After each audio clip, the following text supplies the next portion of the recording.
حضرت موسیٰ علیہ السلام ایک دن پیدل سفر کر رہے تھے کہ اچانک آپ کو تھکن محسوس ہوئی تو آپ نے اللہ سے رابطہ کیا اور کہا کہ مجھے سواری عطا کی جائے۔ اللہ نے کہا کہ اے موسیٰ، فلاں جگہ میرا ولی بیٹھا ہے، اس کے پاس چلے جاؤ۔ جب آپ علیہ السلام اس کے پاس گئے تو اس ولی نے آپ کی طرف دیکھا اور کہا کہ السلام علیکم یا موسیٰ علیہ السلام۔ حضرت موسیٰ علیہ السلام نے سلام کا جواب دیا اور دل میں سوچنے لگے کہ اس کو میرا نام کس نے بتایا ہے۔ تو اس ولی نے کہا کہ اے موسیٰ علیہ السلام، جس اللہ نے آپ کو میرے پاس بھیجا ہے اسی نے آپ کا نام بتایا ہے، اور پھر وہ عبادت میں مشغول ہو گیا۔ اب حضرت موسیٰ علیہ السلام دل میں سوچنے لگے کہ اس کے پاس تو کوئی سواری نہیں ہے، تو پھر مجھے سواری کہاں سے لا کر دے گا؟ تو اس ولی نے کہا کہ اے موسیٰ علیہ السلام، آپ کو تو سواری چاہیے،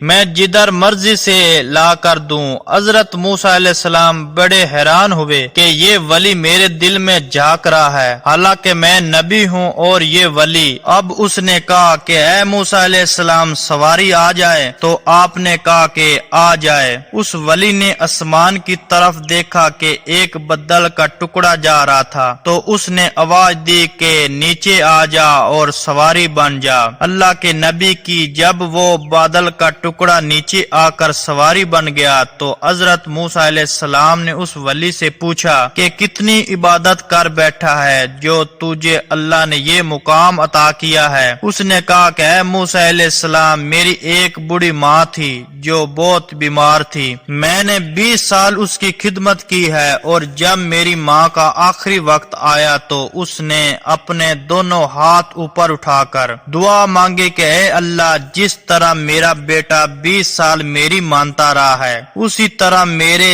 جانے کے بعد تم بھی میرے بیٹے کی ہر بات پوری کرتا رہنا۔ اور اس وقت سے مجھے یہ مقام عطا کیا گیا ہے۔ تو پتہ چلا کہ ماں کی خدمت سے بھی اللہ بندے کو بلند مقام عطا کرتا ہے، جبکہ ہم ماں کو پوچھتے بھی نہیں اور باتیں اللہ کے قرب کی کر رہے ہوتے ہیں۔ میرے بہن بھائیوں، اگر آپ کو اللہ کا قرب اور اچھا مرشد کامل بھی مل چکا ہے تو پھر بھی اپنی ماں اور باپ کی خدمت میں مصروف رہا کرو۔ سبحان اللہ۔ اللہ تعالی ہمیں اپنے ماں باپ کی خدمت کرنے کی توفیق عطا فرمائے۔